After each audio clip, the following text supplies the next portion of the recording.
Fear Street Part 3 1666. 666 nomor setan. Seharusnya bisa jadi entry yang paling fresh, karena sudah keluar dari bayang-bayang slasher 90-an dan 70-an yang menghantui dua bagian sebelumnya.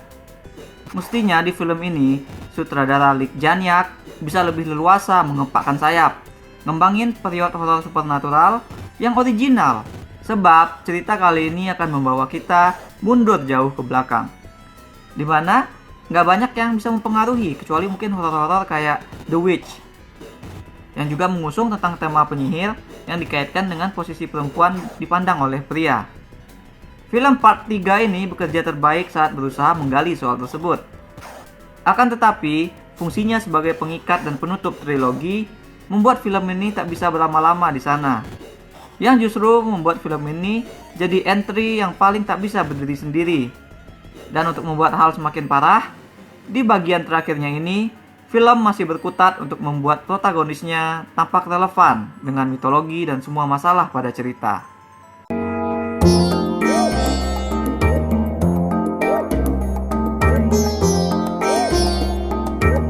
Konsep yang dipakai film ini dalam membentuk episode-episode triloginya mengangkat peristiwa masa lalu lebih dari sekedar flashback. Mereka jadi cerita tersendiri. Untuk mengikat cerita-cerita itu semua, film menggunakan mitologi penyihir yang harus dipecahkan misterinya oleh satu karakter yang merupakan perwakilan penonton dalam mempelajari apa yang sesungguhnya terjadi. Satu karakter itu adalah Dina. Dalam film ketiga ini, Dina memang akhirnya mendapat banyak porsi untuk beraksi dan menentukan pilihan. Dialah yang tahu dan mengungkap rahasia. Jadi setelah mengembalikan tangan yang hilang ke mayat Salafir, Dina tertransport back ke tahun 1666. Tepat pada saat perburuan penyihir akan dimulai. Dina akan mengalami kejadian yang sama dengan yang dialami oleh Salafir. Sayangnya bukan kejadian yang menyenangkan, sebab penyihir yang diburu oleh komunitas Union itu memang adalah si Salafir. Pada dua bagian sebelumnya, kita telah mendengar begitu banyak tentang urban legend si Salafir ini sebagai seorang penyihir, mitologinya, kutukannya, dan akhir hidupnya yang sampai-sampai dijadikan lagu anak-anak di kemudian hari. Sekarang, kita akan dikasih lihat bagaimana Salafir saat dia masih hidup, di tengah-tengah masyarakat Puritan yang masih bersatu tapi masih sangat terbelakang. Selagi Sarah nantinya akan bertemu dengan nasib yang tragis, Dina belajar tentang kenyataan di balik kutukan yang membuat kota tempat tinggalnya, Shadyside, menjadi kota terkutuk, tidak seperti Sunnyvale yang makmur. Kenyataan itulah yang nanti digunakan Dina untuk menghancurkan musuh sebenarnya dan membebaskan seantero kota dari kutukan. Nah, jadi tugas krusial film ini salah satunya juga adalah untuk dapat menjelaskan kepentingan Dina di dalam semua cerita in the first place. Bagaimana dia bisa terkonek dengan semua. Kenapa mesti Dina yang jadi fokus utama? Kenapa bukan karakter lain seperti Ziggy?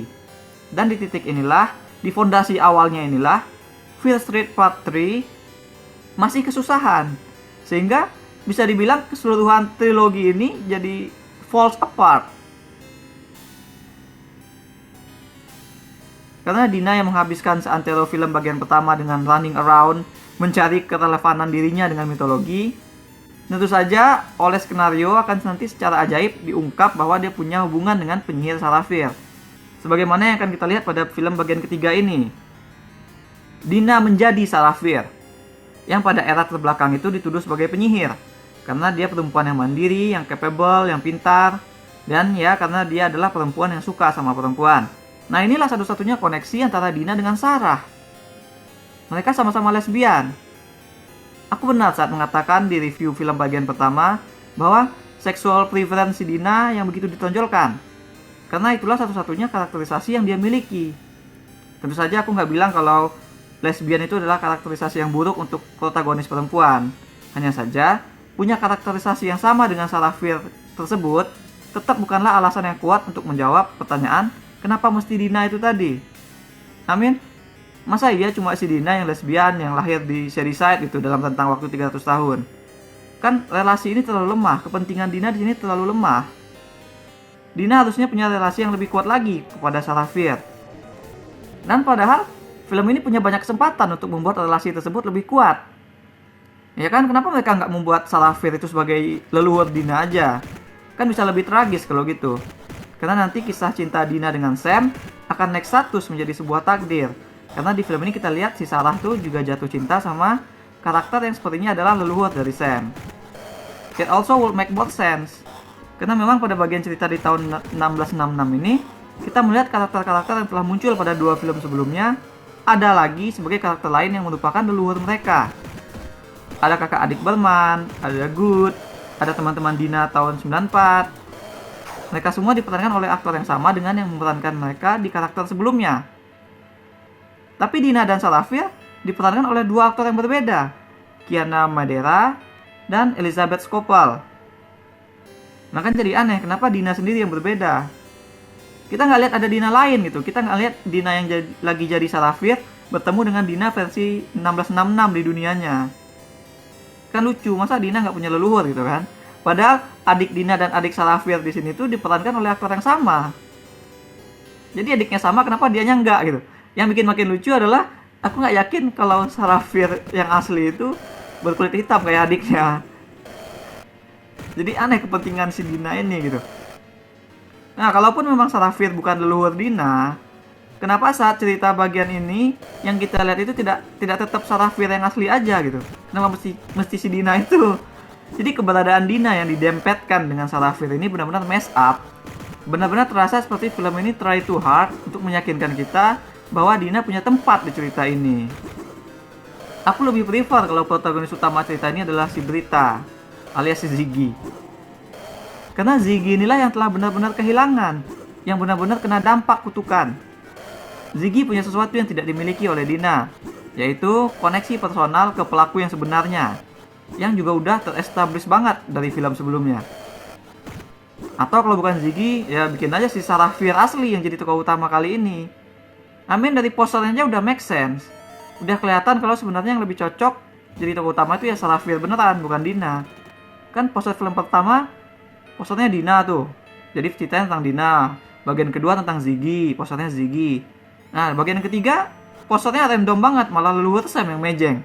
Padahal dia bukan tokoh yang utama banget. Padahal udah jelas cerita kali ini yang membahas kehidupan Salafir. Ini kenapa nggak Salafir aja gitu yang dimainkan? Secara arc pun Salafir lebih kuat daripada Dina. Dalam cerita Salafir, film men-tackle soal perempuan yang dituduh penyihir, soal pria yang seperti tidak bisa menerima perempuan ternyata bisa lebih pintar dan lebih capable daripada mereka. Soal hubungan asmara yang juga berarti bahwa perempuan ternyata bisa toh untuk tidak butuh laki-laki gitu. Sekalian juga film di sini memotret tentang betapa ketakutan bisa menyebarkan tuduhan bermacam-macam, dan kelompok orang yang ketakutan ternyata sangat mudah untuk diperdaya. Nah, Salafir yang dianggap membawa kutukan dan memiliki sihir hitam, akhirnya memilih untuk mengembrace anggapan tersebut. Dia memutuskan untuk benar-benar membawa celaka bagi para penuduh dirinya. Nah, ini kan development yang sangat tragis dan sangat personal. Aku benar-benar pengen cerita Salafir ini mestinya dijadiin satu film beneran aja gitu. Nah, sekarang coba bandingkan cerita Sarah dengan cerita si Dina. Dina yang terus dipush oleh film ini. Nggak ada, kisah Dina tuh nggak ada apa-apanya. Sudah 3 film, tapi perkembangan karakternya nyaris nihil. Plot Dina bukan tentang dia berubah menjadi lebih baik atau menjadi lebih buruk. Dia stagnan aja di situ. Melainkan plotnya hanya tentang apa yang sebenarnya terjadi dan bagaimana dia bisa selamat nanti. Perkara dia Shadyside yang muak sama kota juga di-resolve dengan bukan sebagai pembelajaran bagi dirinya. Konflik Shadyside yang ternyata selama ini jadi tumbal untuk kemakmuran Sunnyvale berakhir bukan dengan para penduduk akhirnya menghormati Shadyside, melainkan Sunnyvale akhirnya ada kecelakaan juga. Itu artinya kutukannya udah terlepas gitu. Ini kayak bilang kita merasa lebih baik karena ternyata kau nggak seperfect itu. Gitu doang, jadi nggak ada pembelajaran yang benar-benar berarti bagi Dina.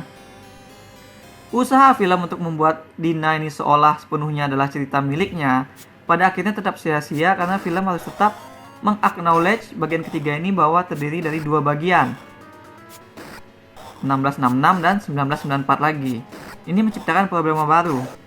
Pada film bagian kedua, bagian Dina untuk mengikat ke trilogi sangat sedikit sehingga bisa kita acuhkan. 1978 itu diceritakan full dalam 3 babak. Nah, pada bagian ketiga ini nggak seperti itu. Tidak benar-benar ada struktur 3 babak di sini. Porsi Sarafir di masa lalu itu jatuhnya tetap terasa seperti flashback yang sangat panjang. Lalu cerita ini hanya punya 1 jam lagi untuk mulai dan penghabisan. Jadi strukturnya tuh kacau, jadi kayak cuma ada 1 jam gitu untuk cerita yang sebenarnya, untuk penghabisan yang sebenarnya. Lagi pula di saat-saat kayak ginilah, kekurang tajaman Janiak menghidupkan dunia itu terpampang nyata. Bagian 1666 dengan bagian 1994 tidak terasa banyak berbeda selain hanya pada setting dan visualnya saja. Tahun 1666 itu kayak orang modern lagi cosplay jadi orang jadul. Karena pengarahan acting yang seadanya. Karakter-karakter remaja di situ tuh goyah sekali. Aksennya dan mannerismnya tuh nggak kayak orang jadul beneran gitu. Aku nggak tahu orang jadul tuh seperti apa tahun segitu tuh di abad 17 itu seperti apa cara ngomongnya, tapi yang jelas pastilah berbeda dengan yang ada di tahun 1994. Di film ini bedanya tuh nggak kelihatan. Nah, sedangkan pada tahun 1994, Janiak yang masih berniat untuk tampil trendy dengan cahaya neon dan segala macam, hanya punya Walkman dan kode Konami sebagai pengingat kita akan periode yang sedang kita saksikan. Jadi benar-benar nggak ada lagi pembangunan suasananya. Karakter yang tersisa pun tak ada lagi yang bisa kita pedulikan, kecuali Ziggy, yang malah berusaha dimentahkan oleh film demi ngebajuin si Dina. Nah, untuk aspek horor bunuh-bunuhannya, aku nggak akan bilang banyak, karena itulah satu-satunya yang dipunya oleh film ini sebagai hiburan yang membuatnya mengasihkan. Aku akan membiarkan mereka untuk kalian nikmati sendiri. Aku cuma akan bilang bahwa porsinya sekarang nggak banyak, tapi masih setara lah kesadisannya dengan 2 film sebelumnya. Ada juga aksi yang melibatkan strategi keren melawan bala tentara pembunuh psikopat, yang buatku mixed feeling karena aku masih melihat rule yang diterapkan oleh film ini tuh nggak konsisten. Tapi secara keseluruhan film berhasil menutup triloginya dengan setidaknya ya sebuah penyelesaian, ada penyelesaian. Jadi secara cerita pun 1 jam pertama film ini lebih bisa dinikmatin ketimbang film bagian pertama. Meskipun posisi film bagian ketiga ini sendiri sebagai film adalah yang paling goyah di antara yang lainnya. It is less than a movie. Lebih mirip kayak episode final serial televisi lah. Seharusnya ada cara yang lebih baik lagi untuk membuat konsepnya imersif dengan cerita. Tapi film ini udah gak tertolong karena memang dia didesain seperti itu. Aku berikan 1 dari 10 bintang emas untuk Fear Street Part 3 1666. That's all we have for now. Dalam sebuah masyarakat terbelakang, kecerdasan bisa menjadi kutukan. Ini bukan soal perempuan bisa secakap atau malah lebih jago aja, karena kita sendiri sekarang berada pada masa terbelakang versi modern. Karena kita sering sekarang melihat perkataan para ahli sering dibenturkan dengan perkataan ngasal, dan orang-orang lebih memilih percaya kepada yang ngasal, karena kenyataan yang diberitahukan oleh yang ahli lebih mengerikan. Para nakes dan para ahli sudah sama nasibnya kayak orang-orang yang dicurigai sebagai penyihir di zaman terbelakang dahulu kala. Share pendapat kalian tentang ini di komen ya. Jangan lupa hit like dan subscribe supaya nggak ketinggalan review-review dan playthrough lain. Kunjungi mydersit.com untuk baca review dengan lebih detail. Kalian bisa juga kunjungi store mydersit di ciptaloka.com. Ada banyak kaos dan pernak-pernik custom yang unik, mulai dari film, game, hingga wrestling. Dan kayaknya aku lagi niat untuk bikin desain Fear Street. Jadi check it out. Thanks for watching. Remember in life, there are winners and there are losers.